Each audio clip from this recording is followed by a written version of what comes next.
I'm Robbie Pratt. I'm the Director of Museum Operations for French Colonial America. We are the owners and operators of the Center for French Colonial Life and the Bolduc House. Pecanapolooza is a brand new event. This is the first year and we're pretty happy with the turnout. The event is an attempt to try to have a fall-style festival in November. And we really wanted to sort of encapsulate the fall feelings and vibes, I guess, associated with Thanksgiving. It's, you know, not Halloween or anything like that, and we wanted to try to make it a community-oriented event and give back to the community. So we invited the Missouri USO to be here, as well as on a fundraising effort. And we also partnered with local Cub Scout troops for the Scouting for Food program. Eventually, as this grows, we're going to rope off the whole area, and admission will be canned goods for the Scouting for Food drive.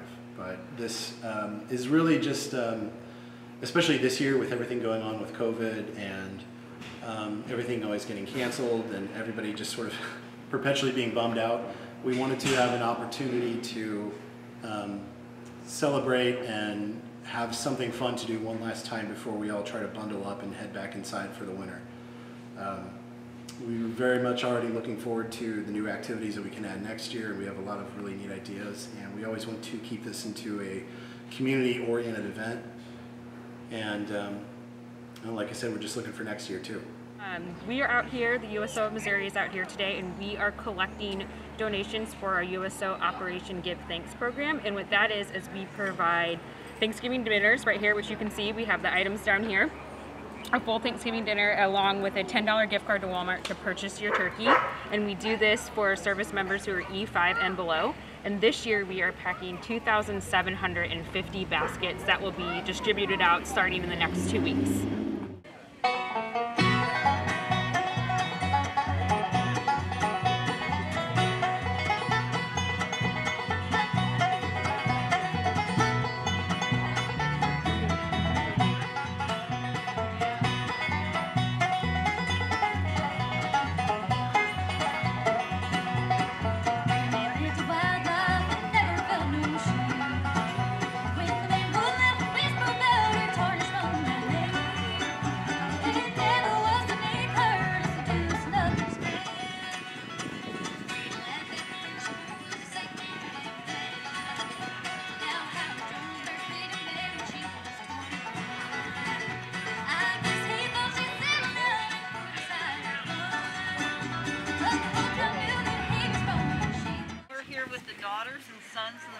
Revolution. We're trying to start a chapter here in Ste Genevieve. St. Genevieve is the oldest permanent settlement west of the Mississippi, and we don't have a Daughters of the American Revolution chapter here yet. So we're working to start one.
This is the Linden house, this is the hands-on house, and what we're doing is a scavenger hunt. And so the kids are going to go around town. This takes them to the different historic homes up and down Main Street, and they find a different colored pecan. So at the end of it, they have 7 pecans, and they come back, and we give them a bag of candy, and the candy gets them free admission into the Linden house to do the children's activities that are set up in the backyard. So,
And the winners of today's pie contest.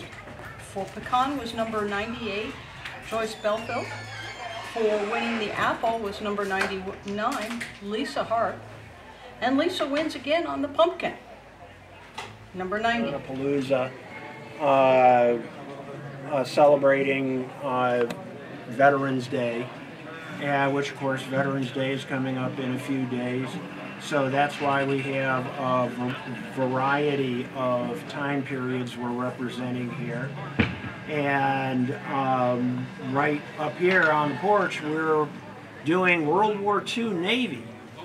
That an interesting part of the story that a lot of people don't think about.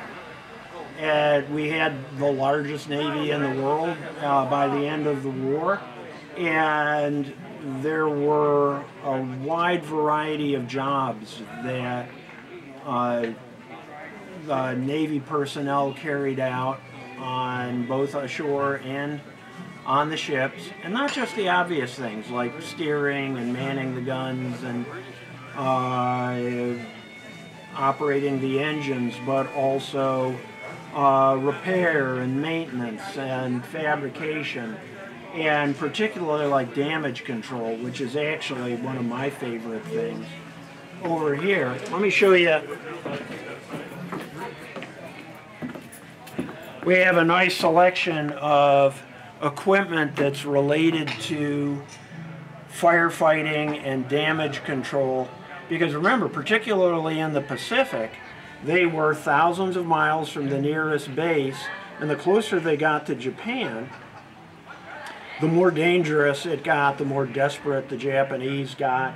And if a ship was damaged, they had to be able to put out fires, plug holes, drain water, just deal with a whole lot of situations that they had to deal with it themselves. They couldn't take it to a base and get it taken care of.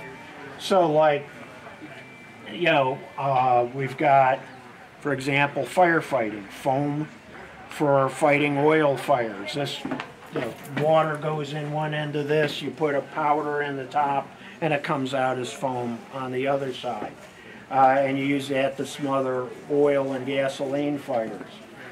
Then, of course, regular type A fires, you need water, and they developed this special nozzle, which to this day firefighters refer to it as the Navy nozzle. And you could shut it off, you could set it to fog, and a fog would come out, mist would come out of this fitting right here, and that would cool a space down, and it would make it, again, kind of smothering a fire. Or you could shed it to open, all the way open, and straight stream would come out. And then electrical fires. There's a lot of electrical equipment on ships, and they had CO2 for that, carbon dioxide. And they did have early forms of breathing equipment, with oxygen breathing apparatus over there. But they also had to, it's interesting, where they got the ideas for this. Some they learned from the Germans in World War I. They studied what the Germans had done in World War I because the Germans were really good at keeping their ships afloat in battle. But other things came from mining. Like, this is a mine safety lamp, or a flame safety lamp. And if you were going to go in a compartment that had possibly no oxygen or explosive gases, well, what you did, there'd be a little flame in there, and if the flame went out, there's no oxygen. If the flame went out with a poof, you had explosive gases in the compartment. And it's a very simple way of telling you what the dangers are in a particular compartment that might have a fire or an explosion or whatever. And the wonderful thing about this is, it's interesting. I just had somebody else come by, oh, I recognize that from when my uncles worked in the lead mines. Yeah, it's a mining lamp. The various kinds of breathing apparatus were basically from the mining industry, and they got very creative in how they learned to keep these ships afloat.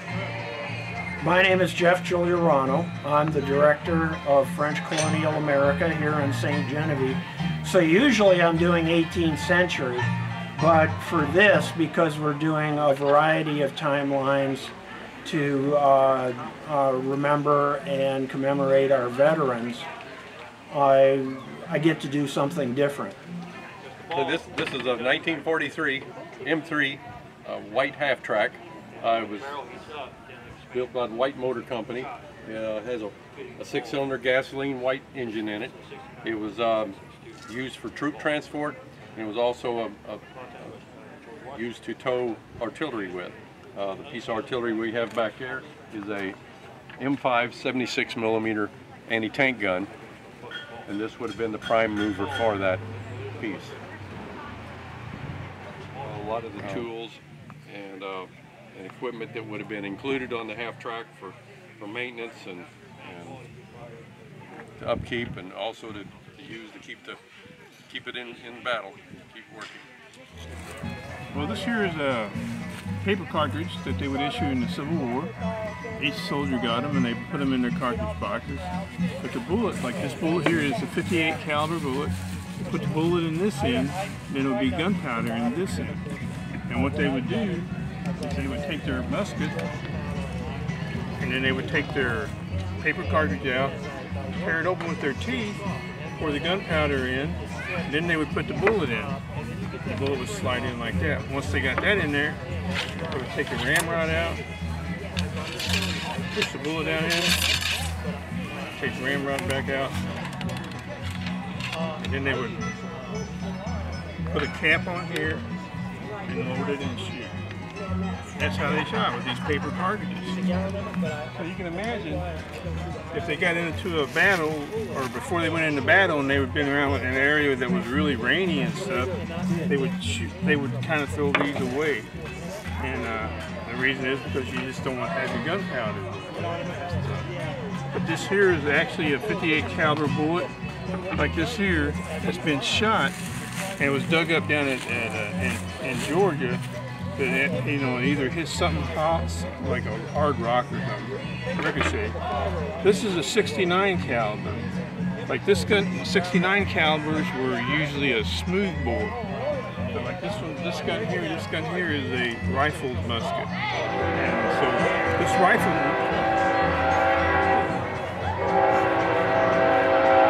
we're on hold, I guess. Are we on hold? Anyway.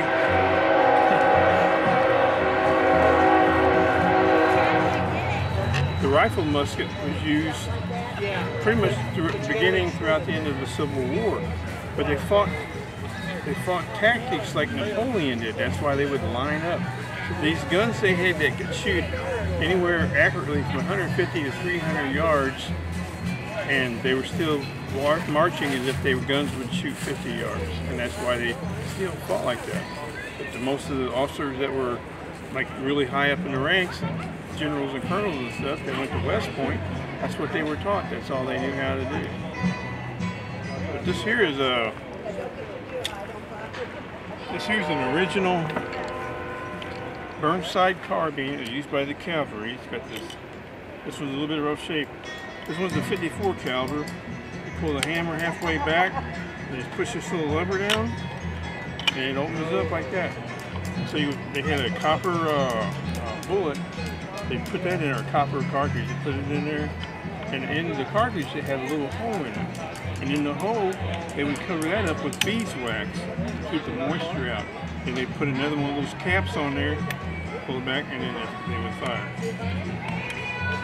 Like I said, this one's a little rough. It's an original. A lot of people don't know of Burnside. You know, Burnside was, they only produced around 50,000 of them, around a little over 30,000 of them were used during the Civil War. This here is a 3-pound cannonball, solid steel. This was found in Farmington, Missouri, by a guy that was digging the trench. This here is a piece of canister or grape shot. See how heavy this is. 2 pounds. That would come in a canister. This is like the minimum weight or minimum size canister. Canister is almost like a coffee can shape type thing. But this here is a 24-pound. And they were hollow. You can see how it's concave. Well, it had these little lead pellets in it. This also was dug up at Shepherd Mountain on Palanop. They would shoot this. They had a timer on it where the timer would let it go a certain distance and then it would explode. And so they were not only getting hit by these heavy pieces of steel, they also were getting hit by these little pellets of lead. And then the guys that were really good in artillery, if the troops were in trees, they would shoot these in the tree tops, and when they would explode in the tree tops, so they would have all this stuff coming down on them instead of, this metal, the tree limbs, and all that stuff. So every time you feel like you're safe in the trees, when they're shooting artillery at you, you're not. You're just not. But this is pretty much this here's a reproduction 44 caliber. I'm gonna try and do this right, but most cavalrymen, or a lot of cavalrymen, if you look at guerrilla pictures and stuff, they would carry 2 to 3 of them. A lot of them like Colts. But a lot of guys like these Remingtons because these Remingtons are real easy to take apart.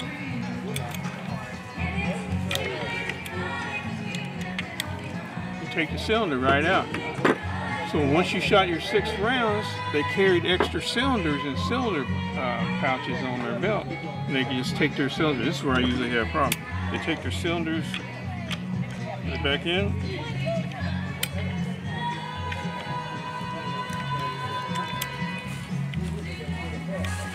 Yeah, I'm not ready.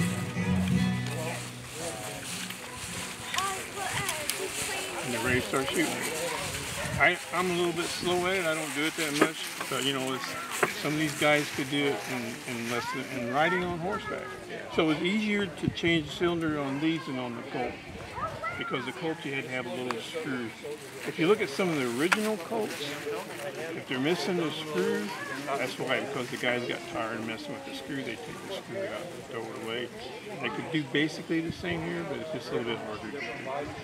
Because without the screw in there, this part here would have a tendency to fall out. Y'all have any questions? What time era are you representing? We're Civil War. American Civil War. Like, they have smoothbore muskets, the French Marines. We have rifle muskets.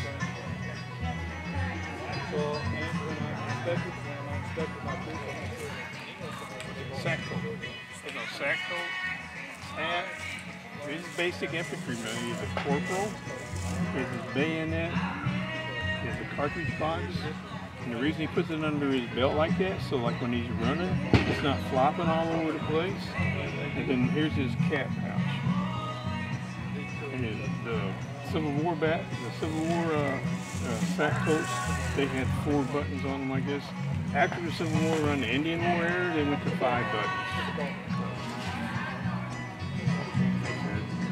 He has on Kersey blue trousers, they're called Kersey blue. But they didn't have a stripe like yours. Were you like, was your outfit? I'm a first sergeant. Okay. I'm a first sergeant. That's why I can dress like this. He has to wear his hat. Okay, gotcha. Ronald Rayfield. I'm here representing the Revolutionary War era, the portion that came through this part of the nation. All right, thank you. How's it going? Good, how about yourself? Not too bad. Well, I think I talked to you not too long ago. Powder. Oh, okay. I never considered doing this. You know, if you go off half-cock, it's not a good fire. Basically, a captain or a sergeant will be carrying this.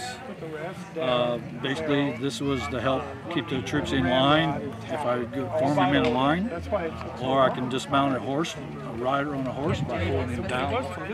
And if my troops disobey one of the captain's orders, put a stab in. So basically, this is what this is for. All right, thank you. Thank you for your time. That's basically it. I mean, a captain would carry it, and he'd bring it out. He just want to make sure that his troops are in line, you know. I call them crowd controls, just like when we put our bayonets on our muskets. I can make you go anywhere I want you to. We march with this. And people say, yeah, okay, yes, you're absolutely right. So, that's one of the things we saw a couple of years ago. Some of the reenactments. And so we saw the march.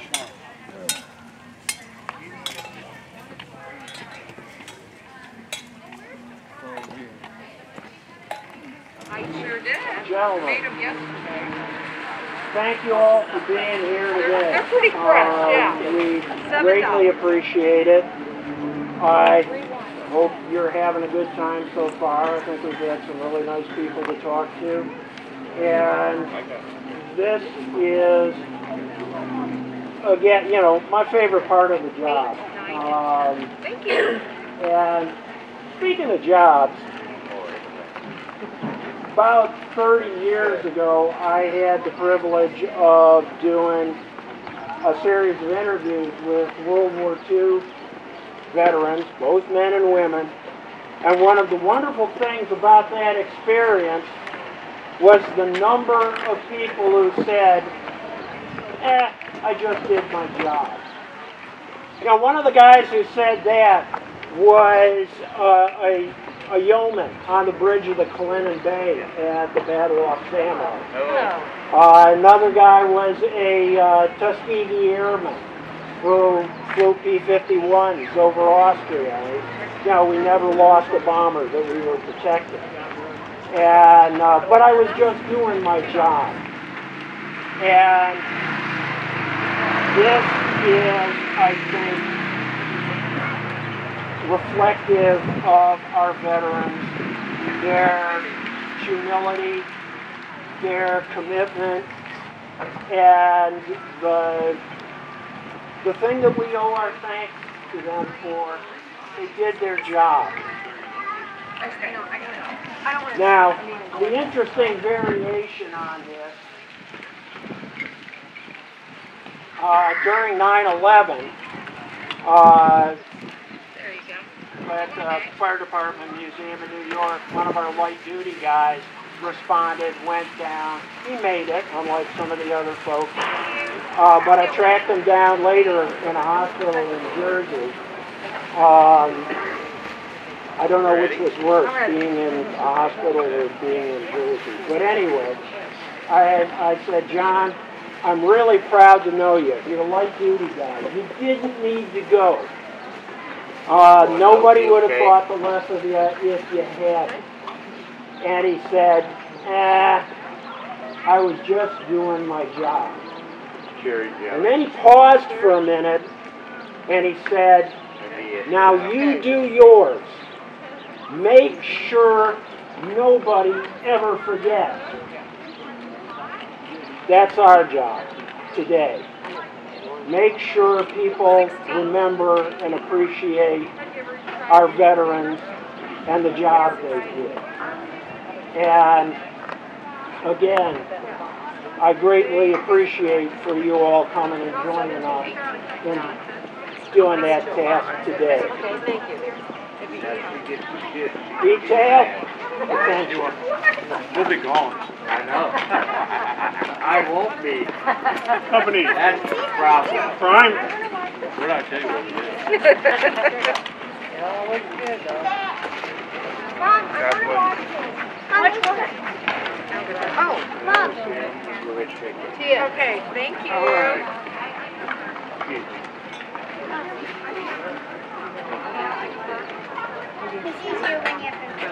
Ready. Aim.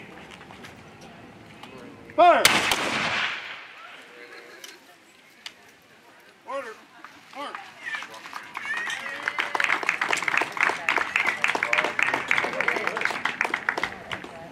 Detail, all out. Everybody shoot.